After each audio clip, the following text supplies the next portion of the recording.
Oh, when everything's running, yeah. Yes, understand. Okay, I'd like to call to order the Human Services Committee meeting for April 28th of 2011. To apologize, were you ready right now? We're starting a little late. Apologize for that. I just want to open up the courtesy of floor. Looks like a Human Services Committee meeting. Let the record show no one came forward. No one was to come forward. And once again, the normal attendants are here. And tonight's topic is a discussion and review of the status of the state budget as it pertains to Northampton County Department of Human Services. And as always, Mr. Marcus, please.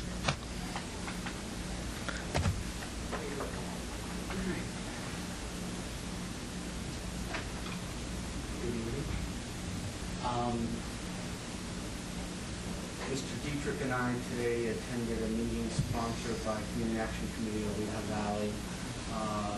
4 legislators were there, 3 of whom represent at least a portion of Northampton County.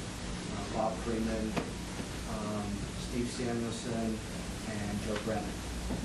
And Doug Reichley was there also from Lehigh County. And what it involved is consumers getting up and talking about how important some of the services are. So there were consumers of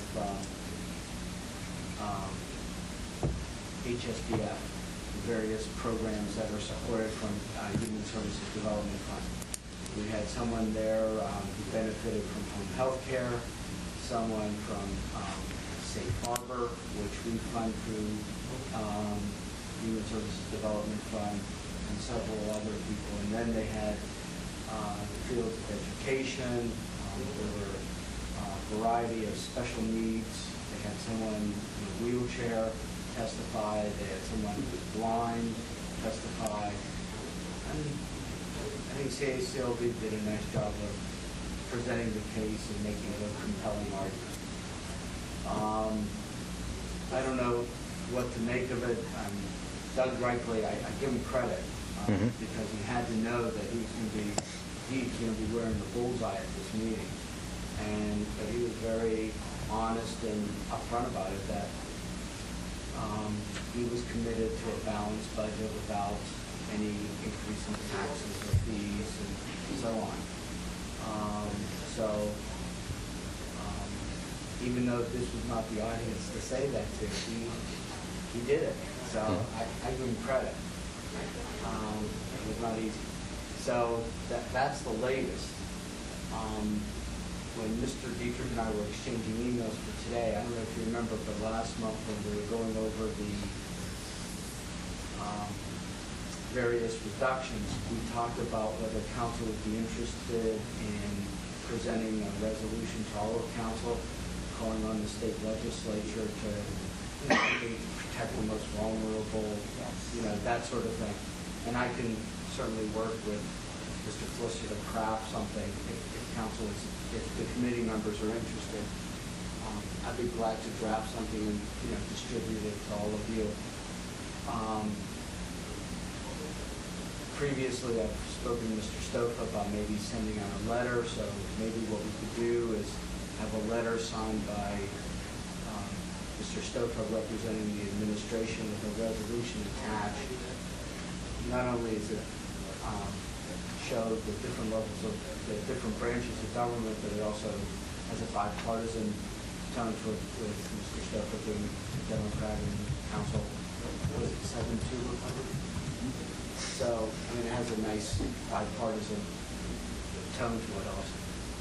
Any reason why Emmerich, Horn, Carhart, none of the others were medical showed? I don't know. But there were, in fairness, there were also, Jen Mann wasn't there, and there were Democrats, Lisa Boscola wasn't there. I don't want to make this a partisan issue. Yeah. What was good was they made it very well aware that we are all human. We all have families. We do other things. The House is at best sometimes a part-time job, and they still have other things that they end up doing. So they wanted to make sure, don't take as a message that they weren't there anything more than just take home the to-do of calling them and having them know what your position is. So it was a very good message that went out as far as some representatives not being there, but nothing was, they made it to try to be as fair as possible. It was a daytime meeting. The weather, there was a hurricane warning that was going on. I drove up trying to secure my house before hail was coming down in Hellertown, so it was amazing. Took pictures of it because I've never seen it before in Hellertown. But it was a very, very interesting meeting. It was standing room only by the time Ross got there. It was like in the very, very back cheap seats. We both were. I was just a little bit less cheap seats. So it was very much drew a big attendance. Ross, why do we give safe harbor and where does it come? We give them 2 pots of money. One is HSDF, Human Services Development Fund. Actually, we give them about 4 pots. The second is homeless assistance money. The third, we give them MH, mental health, and drug and alcohol. You know, the trouble is, No, nothing. but the HSDF is, The HSDF is scheduled for elimination. We just saw a request from CACLV for safe harbor.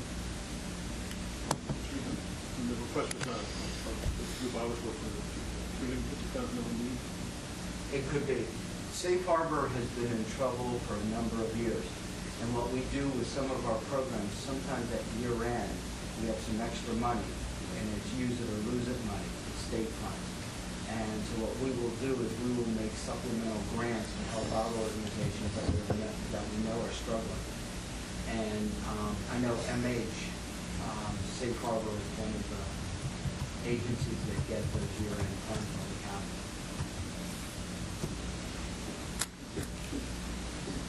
So if that is your inclination, and you are interested in recommending a resolution to full council, all the legislators said that, look, and I think they were all honest about this, they don't know how much all our letters and that sort of thing help, but they certainly can't hurt. And if we don't do anything and then we get clobbered, there's no one to blame but ourselves. So I think we almost have an obligation to do something. You're the decision maker. Well, this is the question I have. On the economic development, we didn't have a quorum, so technically we couldn't recommend anything to council. I believe we have a quorum now. Is there a recommendation that we can actually formalize? Just do it? Okay, so it doesn't need a motion or anything. Okay. Then that's our intentions. That's official enough. All right. Then I'll draft something and I'll send it out to the 4 of you. And Frank, if I'll use the right language or the right format, feel We'll put free you to the whipping post. I'm sorry? We'll put you on the whipping post. Okay, that's cool. We have them back here now. I think yeah. I'm sure the legislators realize this, but everything they cut, we have to pick up. I don't- Well, if we maybe they don't get enough of a response. That's why they don't care. Maybe we should encourage them to care. So this would be to start with the letter. And Oh, I Thank you. And I think that's a great point for the letter. We could build it both into the letter and the resolution that,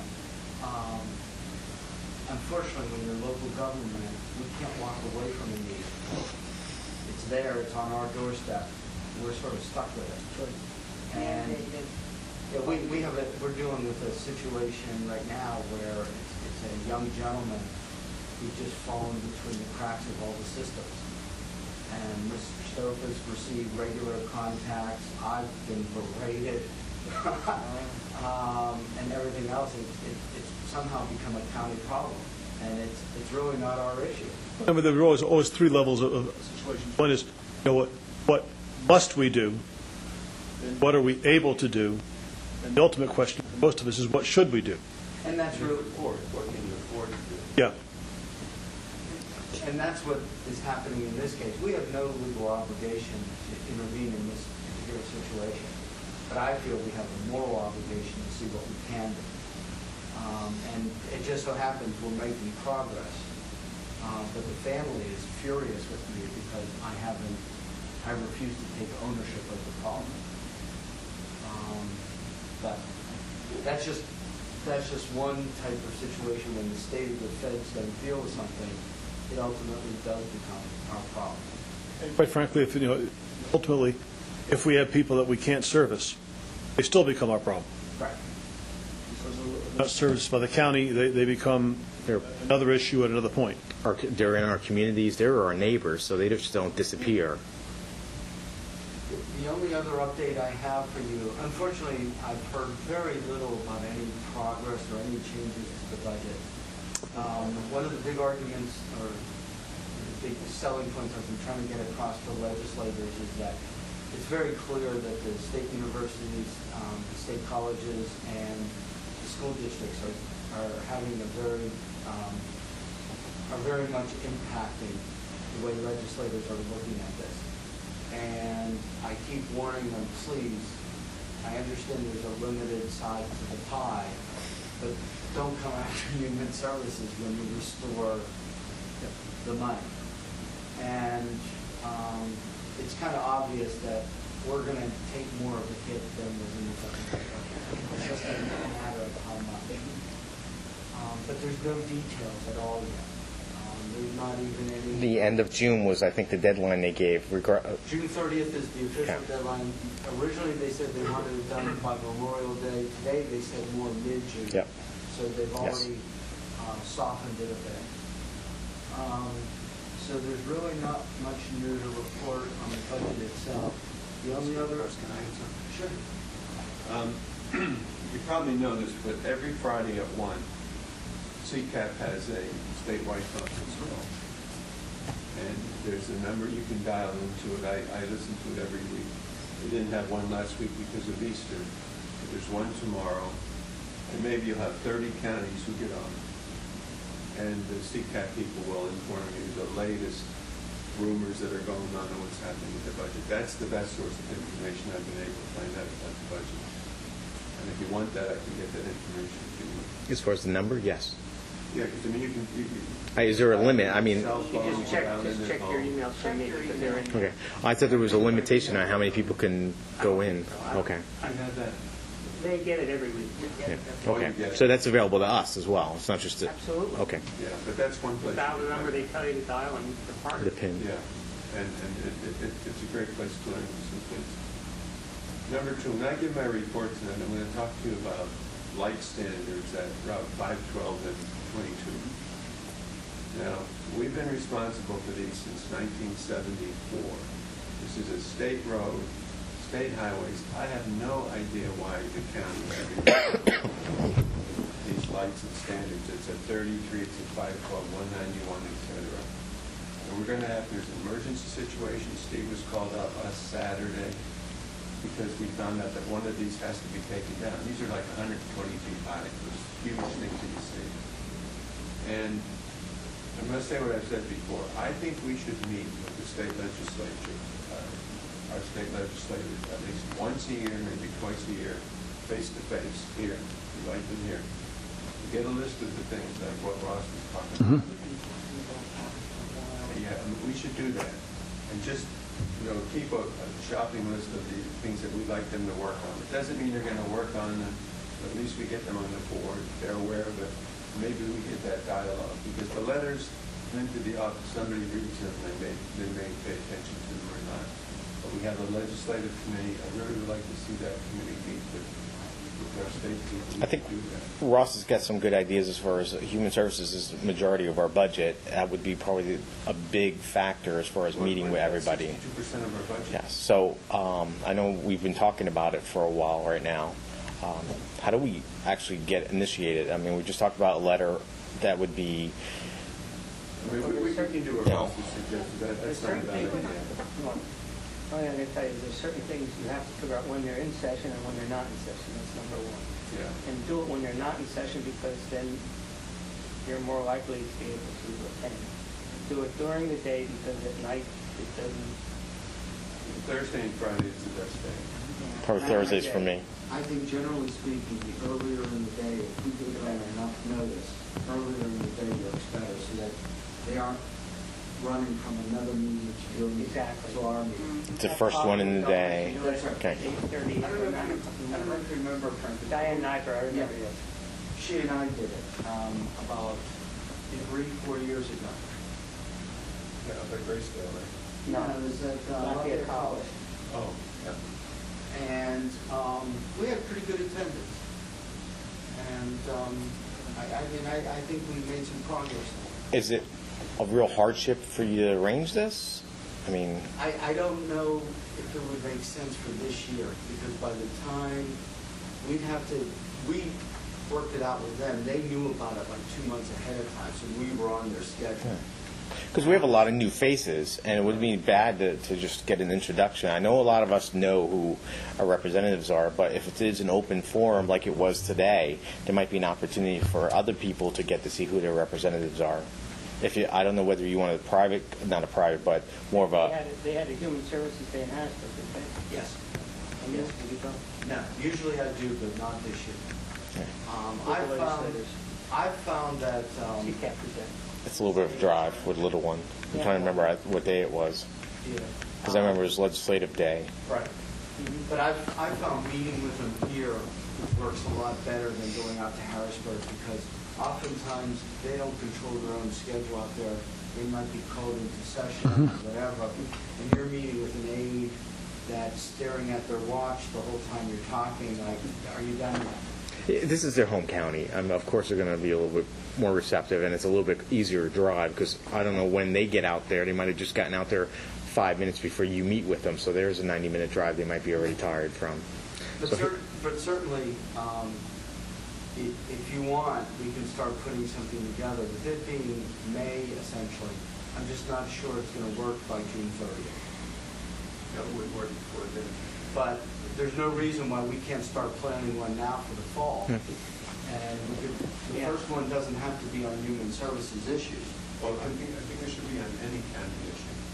You know, from bridges, Well, unfunded mandates. Yeah.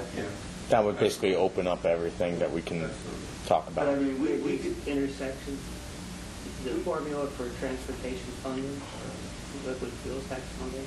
Yeah, I mean, yeah. We got 4 bridges, 2 bridges that need a lot of work, you know, with the state, United County, Northampton, things like that. We just need to keep them, reminded them of these things that need to get done. but I think having regular meetings with them might be useful. So if council and the administration are interested, I don't mind helping out. pulling Please. together. If it's not too much, if it's not a hardship or it doesn't take too much away from your time or anything, I would be very happy. I mean, I appreciate that. I'd be happy to be there. But I think, Who's the head of the legislative? Me, Oh, well, thank you. intergovernmental. She knows a few more people than I do. You probably know every single one. Once you send out the initial invitation, follow up with a phone call to get them to be there. Yep. That's where that help would come from. And there's certain people that, but I think we need to have a laundry list, but quite frankly, I think we also have to say, what are the priorities for us? Right. You know, if we come up with a list of 20 things, they're going to say, we can't deal with 20 things. We need to be able to rifle shot them in some sense and say, number one importance for us is human service funding or economic development funding or HSDF, transportation like funding. that, yeah. I'm getting tired of having Route 22 plowed to the Northampton County line. Then it is absolutely remarkable. You get to the Northampton County line, and all of a sudden there's 3 inches of snow on the ground because we have less money to plow snow in Northampton County than you do in Lehigh County. It is remarkable. I never knew that was the reason, but commuting from Allentown to Eastland is amazing. Oh, yeah. The state, Lehigh County's part of 22 is much better shape in the winter Oh, yeah. than Northampton County. It's not even close. I've heard that in 78, depending on what exchange it is. What's the- I'm young ones and- Certain territories. When you get to Shanersville Road, going from Allentown to Easton, all of a sudden there's snow on the ground. the formula for repair money, PennDOT, highway maintenance money from PennDOT, is based upon, and I forgot what year it is, I used to know 1976, 1977, based upon how much money was spent in those counties in that year. So it was a significant highway construction. I mean, that's the largest weighting factor. So there's some highway construction done in Lehigh County, more construction being done in Lehigh County than Northampton County. So the difference per mile, you take the 5.0 budget and whack it up among the counties, no county gets the same amount of money per lane mile. So we get a couple $1,000s a year less per lane mile than does Lehigh Per County. lane mile. Wow. Our liquid fuels is about 500,000 a year. You cannot take care of 114 bridges with 500,000. Just doesn't. And cut- So the minute the plow hits Northampton County line, the blade comes up. And Off the road. we're here to discuss the human services, and that's 62% of the budget, and we're having a hard time coming up with paint for bridges for $500,000. Are we on TV? Yes. Everything's live. Okay, the one update that, to bring it back to Union Services, the one update I want to make you aware of, the letters to the 100 and some consumers of aging services Yeah. that had their services eliminated did go out. And you heard, for those of you who made the Finance Committee meeting yesterday, you heard Mr. Engel refer to that. He started receiving complaints about those letters. So they are out there. Services had to be cut, so we did it. We didn't have much. Lieutenant Governor Foley is going to be speaking in the Valley next on Friday the 13th. For the veterans, so we have Valley now. Okay. What time of day? So I guess some of the, certainly a dinner, I don't know, Dottie Nicholas called. Okay. I would just like to add a thought. I would think the veterans, and so they're certainly in need of human services. So you mentioned about that. Unfortunately, Dave Graff, our Veterans Affairs Administrator, is retiring. He's done a very nice job. He's a good man, very low-key, very dedicated to veterans. He puts in far more hours than the 40-hour requirement. Does so quietly. He's just a pleasure to work with. I've heard a lot of good things said about his work. There's a lot of good things said about it. From working the polls for a number of years. I'll be outside and I'll see the people that walk in with like the Korean hat, war hats, and I start talking to them. I'm missing at least one medal from my service jacket, and we start talking because he's got one guy's got a whole bunch of fruit salad on his hat or something. I was like, yeah, I only got a handful. I think a few of them are missing too. And all of a sudden they're like, oh, you got to go down to Easton and you got to talk to this guy, and it was just like, wow, I don't know who this person is, but apparently I got the great. He's like, oh yeah, well, hey Joe, come over here. You come over here. Tell me about this guy I showed you. And it was his reputation is phenomenal. It's just absolutely amazing. The person I referred you to, Yeah. and they got very positive feedback. Couldn't help him because he wasn't in wartime, but very pleased with the service they got and the Good. feedback they I'm got. glad. He's just a real gentleman, and he's very low key. He keeps saying to me, Ross, all I want to do is help veterans. So how do we retain him? Yes. Yes, he did. And he has repeated it on. How do we retain him then? Can we offer him his retirement and then keep his desk warm so he can come back? Unfortunately, his wife just recently retired as a school teacher, and I think they view this that they've worked hard throughout their lives, and they have 2 adult sons, and now is time for them to enjoy time together while they still have good health. This is our loss, of course. But, yeah. Absolutely. And then the other one, Brian Valiant, you may not know the name, he's the assistant administrator at Graysdale. But he is probably the county's expert on risk management. He is moving on. He has a family, has daughters in college and that sort of thing. He could not take a chance with the potential sale of Graysdale.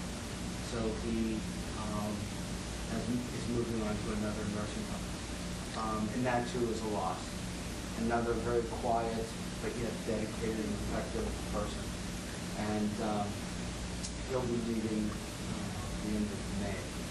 Dave was kind enough to give me 3 months' notice, so that's not till the end of July. With the loss of the assistant administrator and his specialty being in risk management, do you anticipate a reversal in our trends on getting rid of violations? Now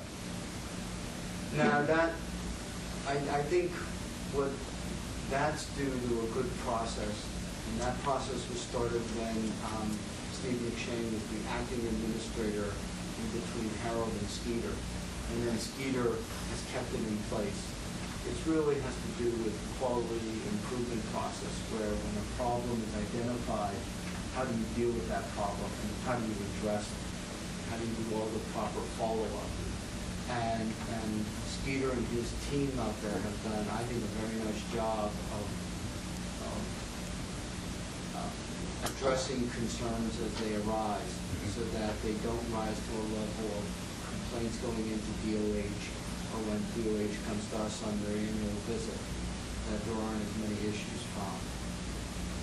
You know, often it's, when I talk to other administrators, other counties, and even within some of human resources, said that the only shining light about an economy that we have right now is that there's really good quality people out there that the government's able to bring in, and that would not have been available, 6 years ago.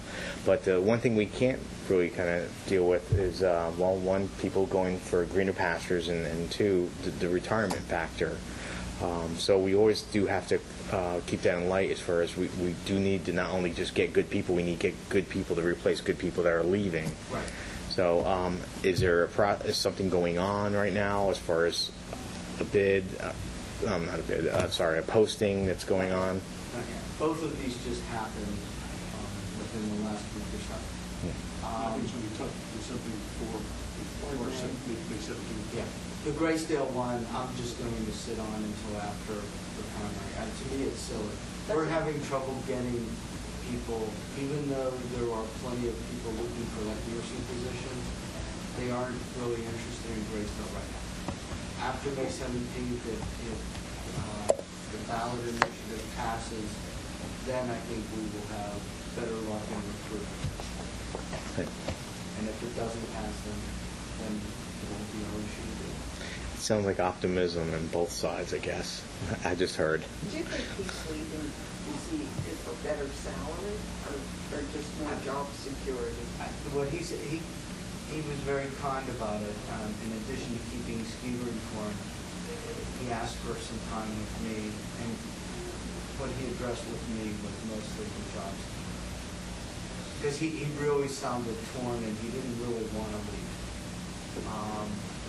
He really, he's been at Graysdale a good number of years, and he's very dedicated. He's a good guy. So if he could just wait a couple of weeks, so he Well, might but have job security. the offer is now. Yeah. His new employer doesn't The want offer to. came. Okay, Ross, that's two bits of not so great information you give us. How about the good news? I won't even talk about the funding or anything that was even prior to this, or the great street light story that the executive shared with us. This is kind of glum. That really is. We're just in basically a survival mode, to be perfectly frank about it, that we are just trying to handle the caseloads that we have with the resources we have to address. The relaxing of the hiring freeze has helped. We are able to fill some positions, and that's helping. We're staying within our budget, so it isn't like we're hiring just frivolously, but the relaxation of it is helping, and longer term should continue to help. Right. But some of our caseloads are just ridiculous.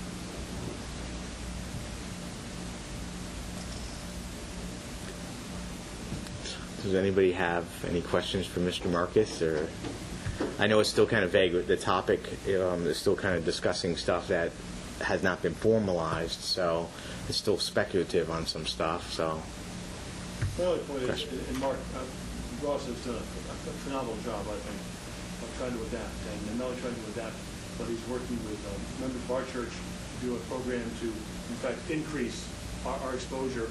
Exposing human services to people who live and work in downtown. And so, despite budgetary stresses and so on, he's prepared to get his staff out there and meet with people. You're looking for one. Yeah, good for you. Well, I mean, it's the right, again, It's the right thing. it's the right thing to do. I mean, because there are so many people, we did this last year, and the attendance was not great.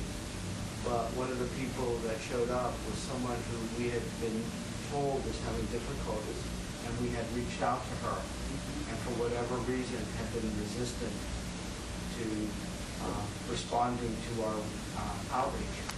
She showed up that day, and we were able to link up with her, and now we have her getting the services she needs. Okay.